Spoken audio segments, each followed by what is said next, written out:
Welcome back. We're going to pick up where we left off after we have a word of prayer. Father in heaven, we ask for your presence as we begin this session of our seminar. We ask that you will bless us with the presence of your Holy Spirit, that you will give us clarity of thought, understanding. And Lord, I ask that you will bless all of those who will hear and watch these messages, that you will touch their hearts. They might see truly what is going to take place very, very soon. We thank you for hearing our prayer. We ask it in Jesus' name. Amen. Okay, we are in the subtitle, The Perspective of Daniel 11, verses 40 to 45. And as we ended, we were making some remarks about a group that is known as those who know their God and those of understanding. That's talking about the righteous. That's Daniel chapter 11, verse 32.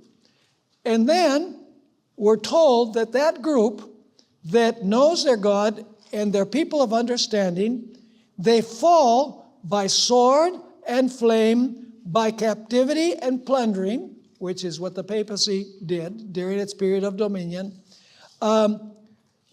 This happened for how long? For days. And I'm sustaining that the word days should be qualified by 1,260 days. And I know that we shouldn't be adding to Scripture, but I gave you an example as we ended our last class where the word days in Isaiah chapter 24 is interpreted later on in Revelation chapter 20 as years. So if you just had Isaiah and it said days, you would know that it's 1,000 years. But with putting the two together, you know that days are 1,000 years. So here, what I'm saying is that days where the righteous fall by sword, by flame, by captivity, and by plundering refers to the same time times the dividing of time, 1,260 days, 42 months. And then when the many days are about to finish, according to Revelation chapter 11, when the two witnesses were about to end their testimony, and by the way, the expression 42 months and 1,260 days are used in Revelation 11 there. So when those periods were about to come to an end, it says that an entity called the King of the South, which represents atheism, France, secularism, arose against the King of the North. Now, at the time of the end, when is the time of the end? We don't have time to get into all the details. The time of the end begins in 1798, when the little book of Daniel, the seal is taken off and knowledge is increased, knowledge of the prophecies of Daniel. And so you find that at the time of the end, actually more accurately, almost when the time of the end begins, it says the King of the South, which is a symbol of France, and by the way, we're going to cover this more fully in our last two presentations, attacks the King of the North and wounds the King of the North. The King of the South, once again, is France, where you have the origins of communism and secularism, etc. And, the King James Version translates that at the time of the end, the King of the South shall push at him. That doesn't capture the meaning of the word in Hebrew. Other versions translate better. The New International Version translates, shall engage him in battle. In other words, the King of the South against the King of the North. The New King James Version translates, shall attack him. So the King of the North the South is going to attack the King of the North. The New American Standard Bible translates, shall collide with him. In other words, the King of the South is going to rise against the King of the North. And the New Century Version translates, shall fight a battle with him.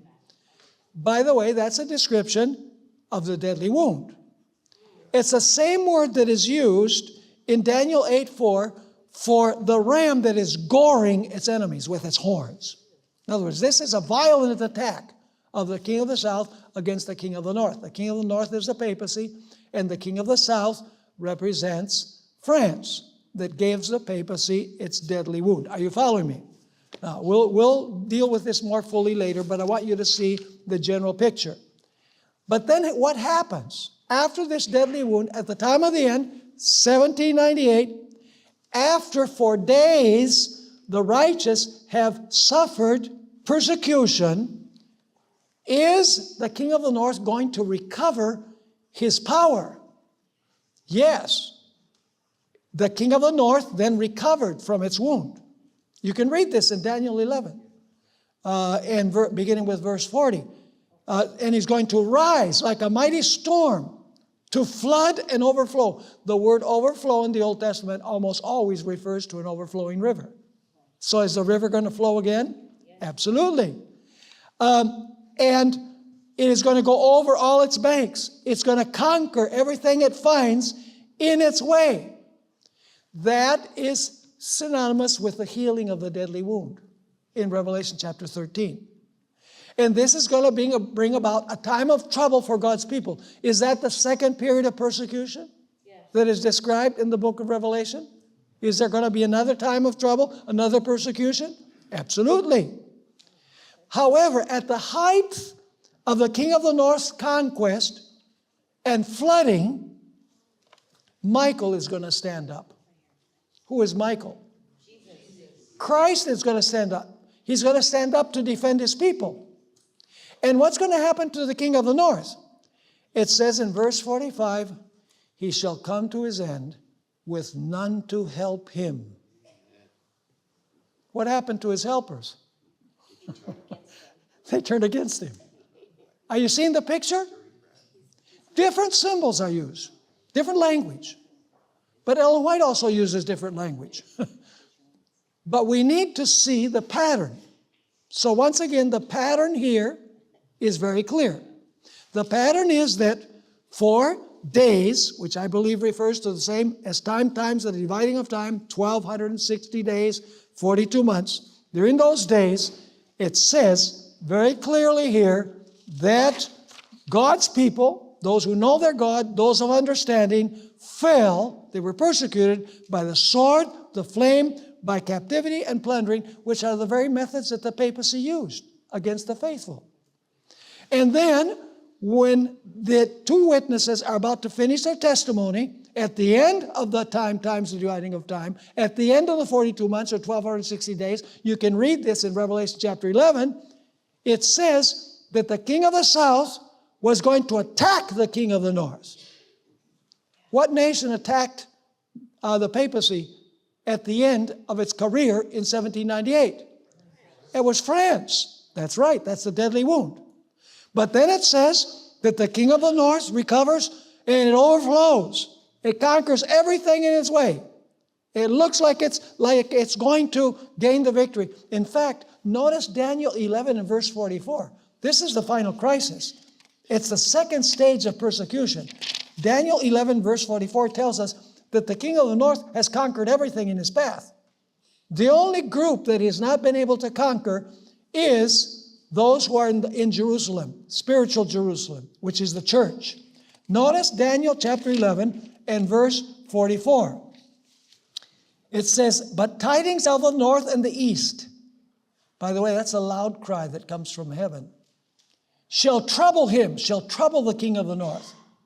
Therefore he shall go forth with great fury. Is that the same as the dragon being enraged with the woman, making war against the remnant of her seed? Yes. It says, shall go forth with great fury to what? To destroy and utterly to destroy or make away many. That's the time of Jacob's trouble. That's the time when the multitudes are like raging waters, like we read in Great Controversy. They're about to execute the death decree. But then what's going to happen? Verse 45 says, the king of the north, which is the papacy, shall come to his end with none to help him. Because the kings and the daughters and the multitudes withdraw their support. There's no one to help him. And that's the reason why in Isaiah 47, it says, in one day, widowhood and loss of children were come. Widowhood because she no longer has her lovers, and the loss of children because her daughters also turn against her. Are you with me? So is Daniel 11 parallel to Daniel 2, Daniel 7, Revelation 12, Revelation 13, and Revelation 17? Absolutely. And we'll unpack this much, much further when we have our final two presentations tomorrow afternoon. Now, let's notice here, it's in the middle of my page, it does not take much of an imagination to discern the link between Daniel 11 and Revelation 12, 13, and 17. So let's review the composite picture of Revelation 12, 13, and 17. Stage 1 is when the waters flow for time times dividing of time, when the waters are persecuting God's people. Let's look at the perspective of Revelation 12 first. Revelation 12, 6 and 13 to 15. A seven-headed, 10-horned dragon spewed flood water out of one mouth for 1,260 days, or times in the dividing of time, with the intention of drowning the woman. That's the perspective of Revelation 12.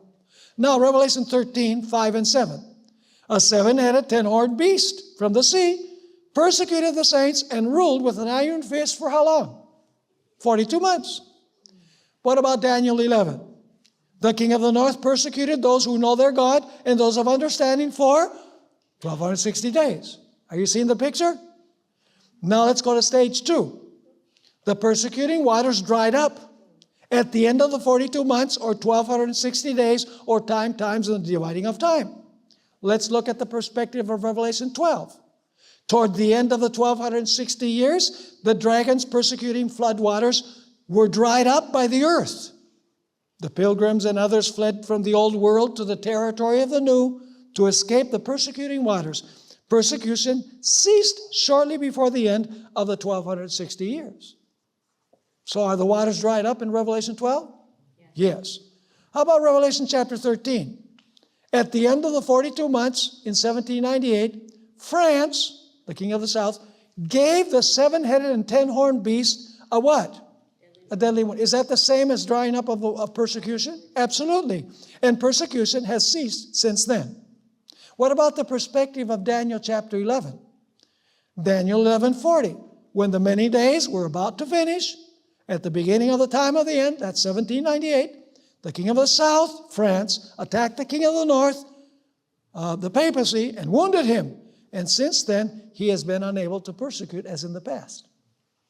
Are you following me? Revelation, now let's go to stage 3. Revelation 12:17 tells us that after a period of respite from persecution, the same seven-headed and 10-horned dragon that persecuted the woman will be filled with rage against the remnant of the woman's seed, and a second and future period of persecution will ensue without any length of time specified. Correct? Is there going to be another period of persecution? Revelation 12:17 says yes. So are the waters going to flow again? Of course.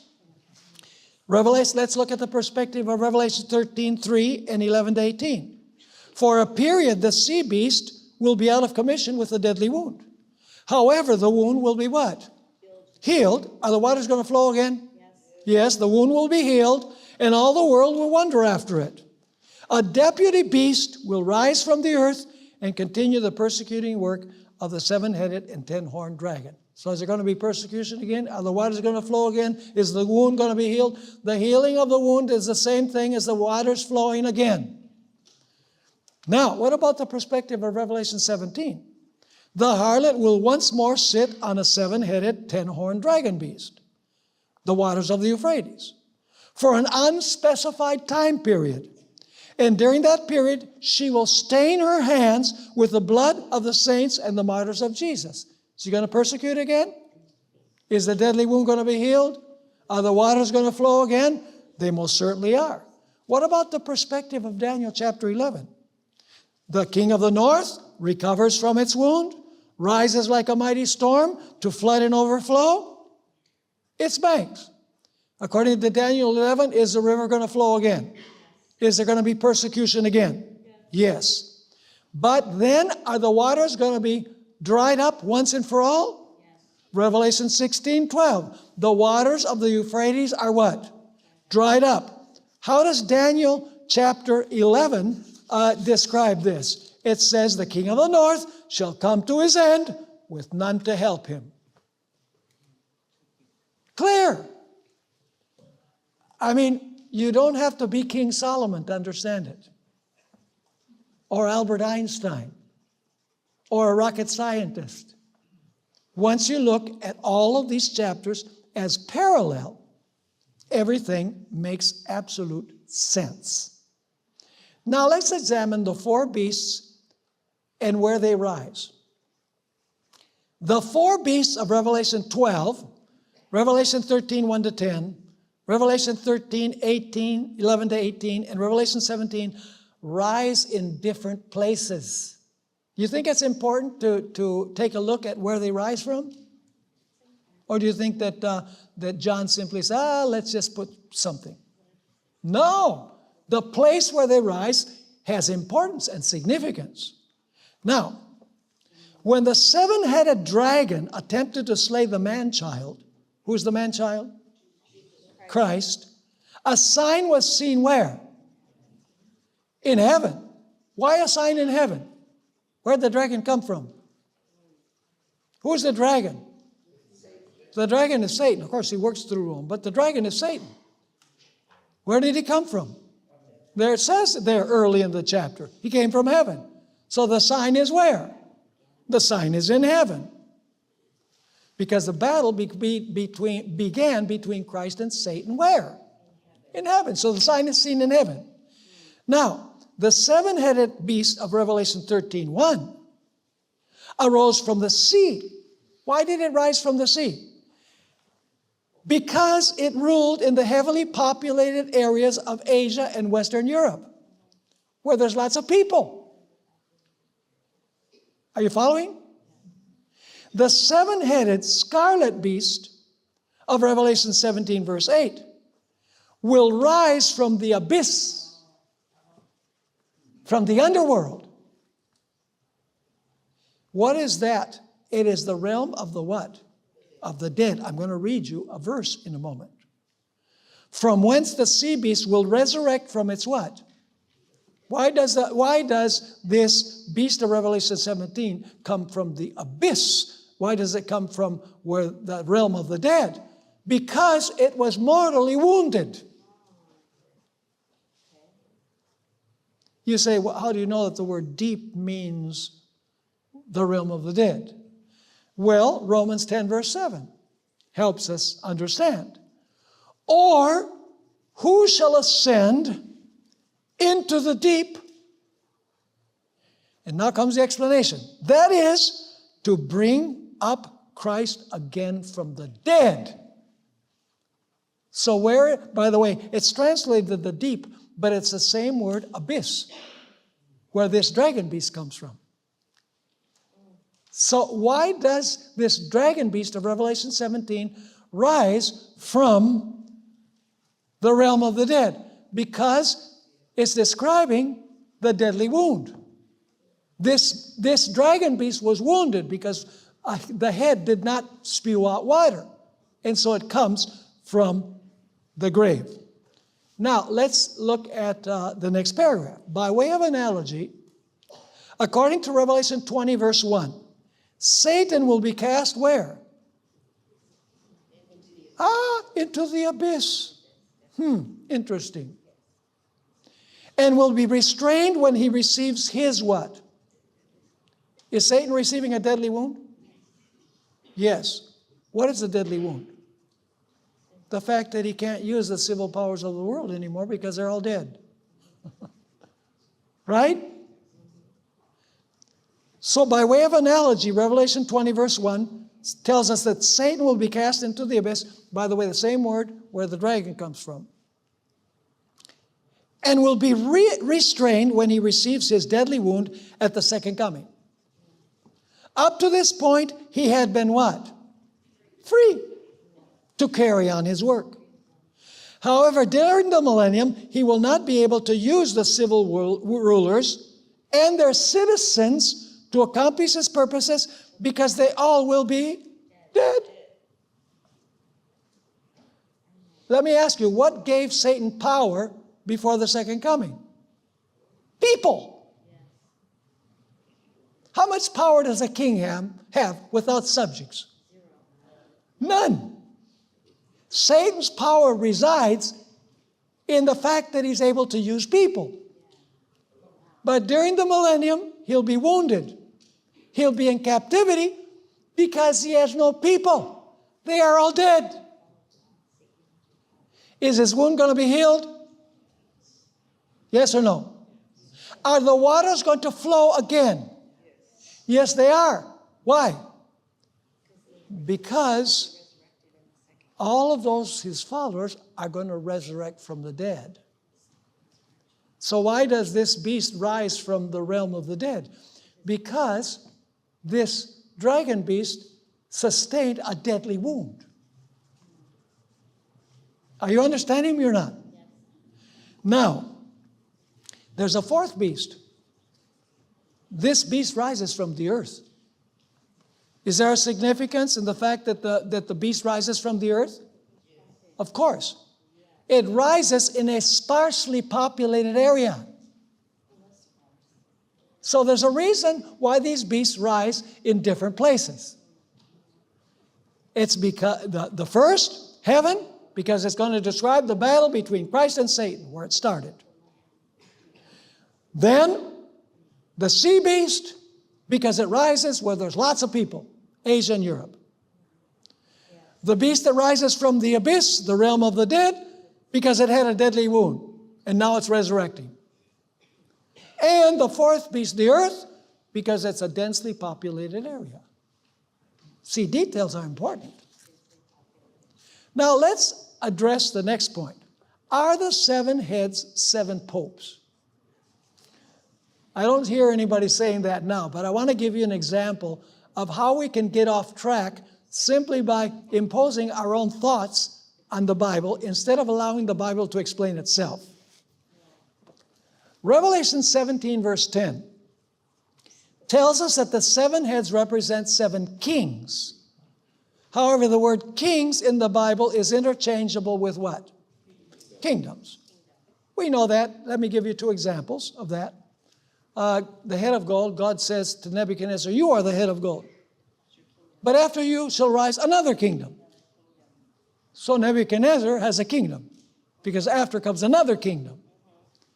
In Daniel chapter 7, it says that these four beasts, the lion, the bear, the leopard, and the dragon beast, these four beasts are four kings. But then a little later on in the chapter, it says, the fourth beast shall be a fourth kingdom. Are you following me or not? So kings and kingdoms are interchangeable. So let's continue here. Thus the seven heads represent seven successive civil kingdoms that have ruled since Nebuchadnezzar's Babylon and have been persuaded by the harlot of false religion to impose her agenda and persecute those who do not comply.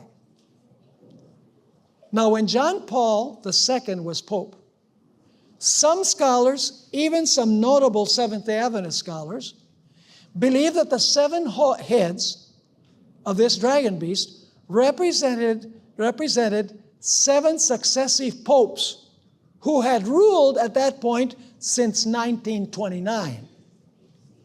They chose that date on the erroneous assumption that the papacy's deadly wound was healed in 1929. The papacy's wound was not healed in 1929, folks. We're going to get into that in a few moments. In 2005, when John Paul was Pope, some interpreted the five heads that had fallen since 1929 as the following popes. Pius XI, 1922 to 1939. Pius XII, 1939 to 1958. John 23, 1958 to 1963. Paul VI, 1963 to 1978. And John Paul I, who reigned just over a little month, in 1978. So they said, these are the 5 that have fallen since 1929. See, they're taking this from Revelation chapter 17. 5 are fallen. Now, according to this scenario, the head who was John Paul II. In other words, the 5 that had fallen were the previous 5. And the 6th head would be who? John Paul II, who ruled from 1978 to 2005.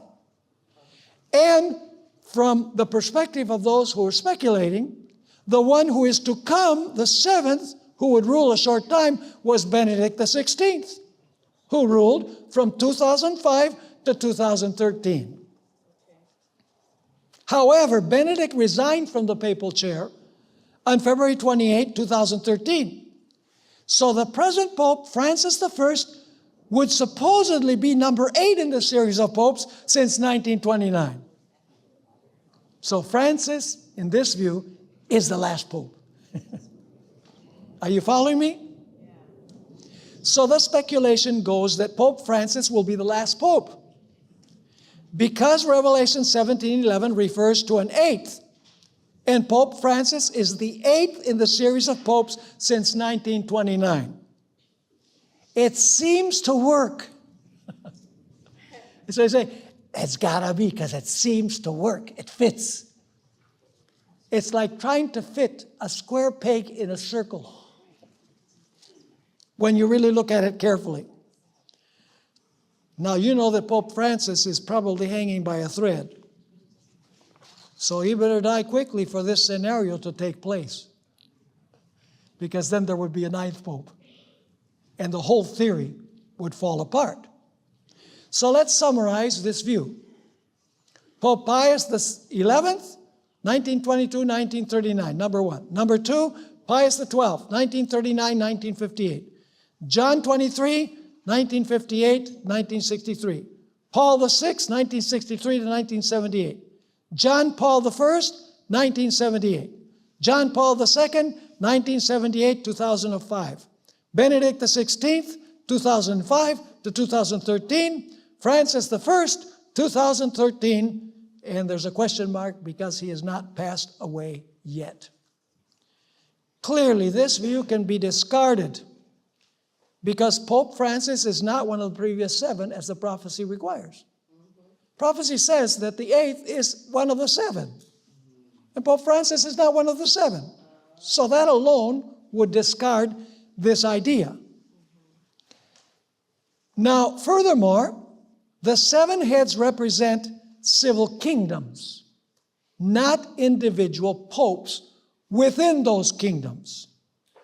Before the election of Francis, evangelicals and even some Adventists sensationalized a prophecy by Saint Malachi to the effect that the next pope would be the last, that he would be black. By the way, it doesn't mean that he was going to be African American. It means the black pope is the head of the Jesuit order. Okay? So he would be black, in other words, the head of the Jesuit order, and his name would be Petrus Romanus. Well, Pope Francis I is a Jesuit, but his name is not Petrus Romanus. All this speculation that for a time seemed to work simply detracts from the historicist framework of this prophecy. It's because they disconnect Revelation 17 from Revelation 13 and Revelation 12. So they have to come up with a novel idea of 7 popes and an 8th pope. Now, the fact is that this prophecy has nothing to do with individual popes. The 7 heads are not 7 individuals, but rather 7 kingdoms. All this speculation about the 7 heads being 7 popes should never have been proposed for the following reasons. I have 5 of them. Number 1, first, the dragon beast does not have 8 heads. All the way through, it has only 7 heads. And the 8th is described as one of the 7. So there's only 7. Second, such a view comes pretty close to setting specific dates for final prophetic events. In this scenario, the successor of Pope Benedict XVI would be the last pope. Is this not setting a definite time frame for end-time events? I would say so. Third, and most importantly, these speculative views sever Revelation 17 from the previous prophetic lines of Daniel 7, Revelation 12, and 13. As we have seen, Revelation 12, 13, and 17 are indissolubly linked. Ellen White understood the common thread between Revelation 12, 13, 14, and 17. Why does she include 14? Because it speaks about the beast, his image, and his mark, which is found in Revelation 13. Now, let me read the first part. Let's read the following statement by Ellen White. It's Manuscript Releases, Volume 17, page 18. God has warned his people of the perils before them. She's talking about future events, right? John beholds the things which will be in the last days and sees a people working counter to God. And then she gives this recommendation. Read Revelation 12, 17. Remember that's the nutshell that there's going to be a second period of persecution when the wound heals. Read Revelation 12, 17.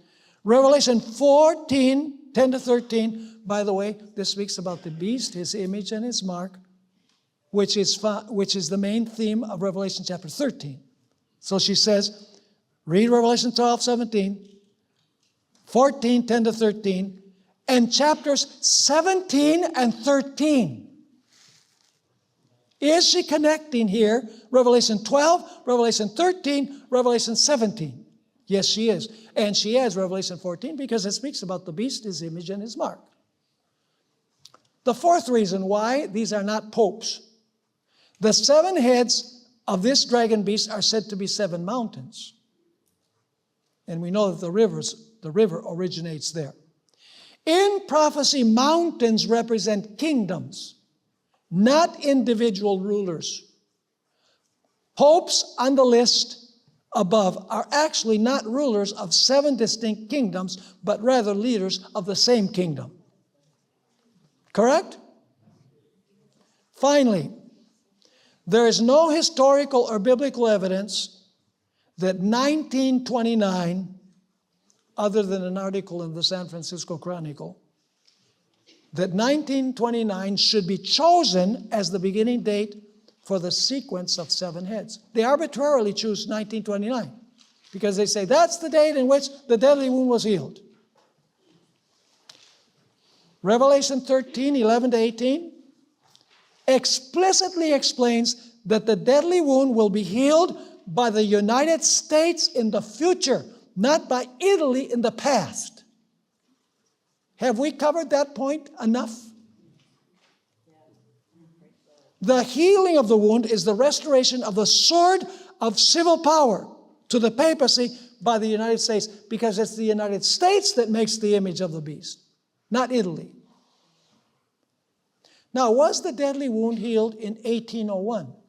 I'm pursuing things that usually are not touched upon when we, as Adventists. It is a little known fact in Adventist circles that a new pope was elected just 3.5 years after the deadly wound. So was the election of a new pope the healing of the deadly wound? That's the question. Not only was the new pope elected, but he was allowed also to retain possession of his Italian principality. Notice what historian Arthur Robert Pennington wrote. Napoleon felt that as the large majority of the inhabitants of France knew no other form of faith than Romanism, it must become the established religion of the country. What a huge mistake Napoleon Bonaparte made. Accordingly, we find that he now began negotiations with the Pope, which issued in a concordat in July of 1801, whereby the Roman Catholic religion was once more established in France. He also left Pius in possession of his Italian principality. So Napoleon says, because most people in France are Catholics, we're going to allow the Pope to retain his principality and to ascend to the throne again. Does this mean that the deadly wound was healed in 1801? No. Having his principality, having his territory is not the healing of the wound. There are three things that show, or actually four things that show that this is not the healing of the deadly wound, because a new Pope is placed on the throne and this individual is allowed to retain his Italian principality. What are the four reasons why this is not the healing of the deadly wound? First, prophecy clearly teaches that the United States will be the power that will restore the sword to the papacy, not France. Right? Napoleon was talking about France. Second, even though the papacy retained its territory and principality, the nations of Europe that had supported her in the past wanted nothing to do with her. So when in 1801, when the Pope took his throne again, all of Europe wondered after the beast. Everyone worshiped the beast. Everyone received the mark of the beast. No. So was the wound healed? No, because when the wound heals, those things take place. Number three, the Concordat of 1801 did not encourage the nations of Europe to command all nations to worship the beast or to erect an image or to impose its mark, which the prophecy requires. And finally, the power of the papacy was severely restricted by the French government. Although the papacy was allowed to retain its territory and principality, it was subject to France. The state elected the bishops, paid the clergy, and required them to swear an oath of allegiance to the state. That doesn't sound like the Pope has been restored to full power. Now, another thing that is not very well known in Adventist circles is that the papacy suffered another wound in 1870. Let's pursue that. Another little known fact in Adventist circles is that the papacy received a further wound on September 20, 1870, when Emperor Victor Emmanuel II confiscated the papal states. You know what the papal states are? Italy used to be composed of a whole bunch of like little countries. They were called papal states. You still have the remnants today, Tuscany, you have names of different areas of Italy. Those used to be under the control of the Pope. But listen carefully to what Victor Emmanuel II did. He confiscated the papal states and united Italy, made it a united country. As a result, the papacy lost most of its territory except for a handful of buildings in Vatican City. In protest, Pope Pius IX and his successors declared themselves prisoners of the Vatican, and no pope left Vatican City for the next 59 years. Now, during his pontificate of 46 years, this was maybe the longest reigning pope in the history of the Catholic Church. If he wasn't, he was close to being the longest. He alienated and angered the governments of Western Europe, and he angered the United States. The United States at this time was definitely a Protestant country, in the sense that it was a country filled with Protestants. Very few Catholics in comparison. He infuriated Protestants in the United States because he proclaimed the dogma of the Immaculate Conception. In other words, the Immaculate Conception, it was not the Immaculate Conception of Christ. It was the Immaculate Conception of Mary. Oh, and Protestants, they didn't like that. That Mary was conceived without original sin? Come on, they didn't believe that. He angered Protestants and many Catholics in Europe. He also published his syllabus of errors in which he railed against democratic governments and civil and religious liberty. Man, the nations were angry. By the way, that was in 1864. And he also alienated many of his own priests and religious leaders when he proclaimed the dogma of papal infallibility in 1870. So lots of things made him mad. And so the popes proclaimed themselves prisoners of the Vatican. They didn't leave for 59 years. Now let's go to the next section. Was the deadly wound healed in 1929? That's been the view of evangelists in the Adventist Church. And by the way, they misuse a statement. We cannot take texts out of context and use them because somebody will discover it and they'll make us look bad. Roman Catholic historian Donald Atwater, this is a Catholic, summarized the meaning of what occurred in 1801, 1870, and 1929. He's going to explain what happened in those 3 dates. Even though the papacy had the Vatican and its principality once again, it exerted very little political power between 1801 and 1870. Why did it exercise or exert very little political power from 1801 to 1870? Because its wound wasn't healed. If its wound had been healed, it would have had all of its power. Notice what he wrote. Very few nations wish to have any relations whatsoever with a what? This is not a religious person for Protestantism. This is a Catholic. Very few nations wish to have any relations whatsoever with a wounded and humiliated papacy. In 1870, the papacy suffered a further blow when Victor Emmanuel confiscated the papal states, including Vatican City, and formed the unified kingdom of Italy, what Italy is today. The Pope, in protest, declared himself under house arrest. And no pope left the Vatican for the next 59 years. But on February 11, 1929, this is the date that Adventists say that wound was healed. On February 11, 1929, a historic event took place.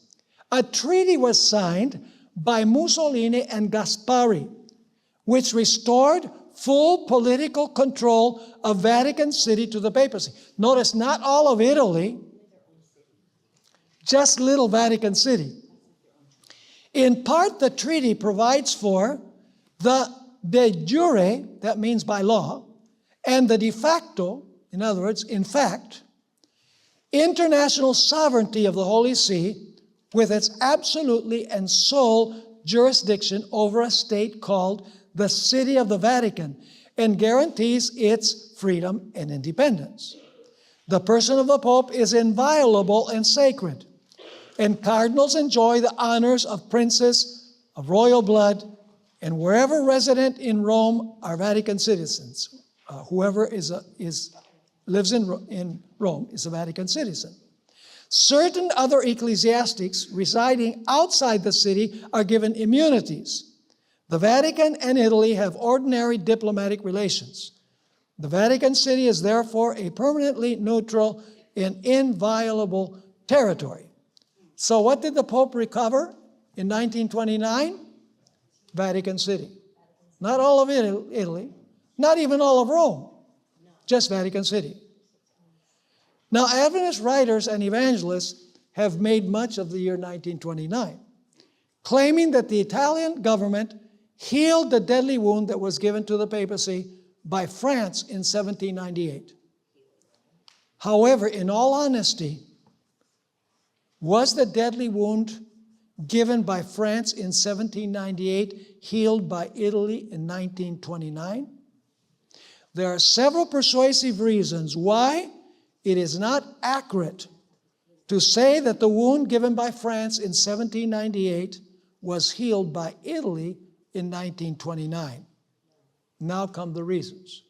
First, the concordat that was signed, this is an important point.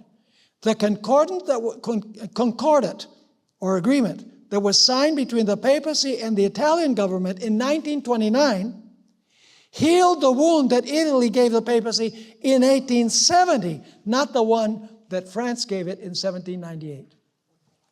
The quotation that is used, healing the wound, is not talking about the wound of 1798. It's talking about the wound of 1870. And we're going to see that when we read the article that appeared in the San Francisco Chronicle. Now, second, the prophecy of Revelation 13, 11 to 18 makes crystal clear that the United States, not Italy, will be the nation that will heal the deadly wound. Even more significantly, in the aftermath of 1929, the whole world did not marvel after the papacy. An image was not made of it and to it, and its mark was not enforced on pain of death. So how could the wound be healed? Which Revelation says that when the wound heals, the image will have been raised and the mark will be enforced. How could that happen in 1929 if none of these things that are described here took place? Where then is the question? Did Adventists get the idea that the wound was healed in 1929?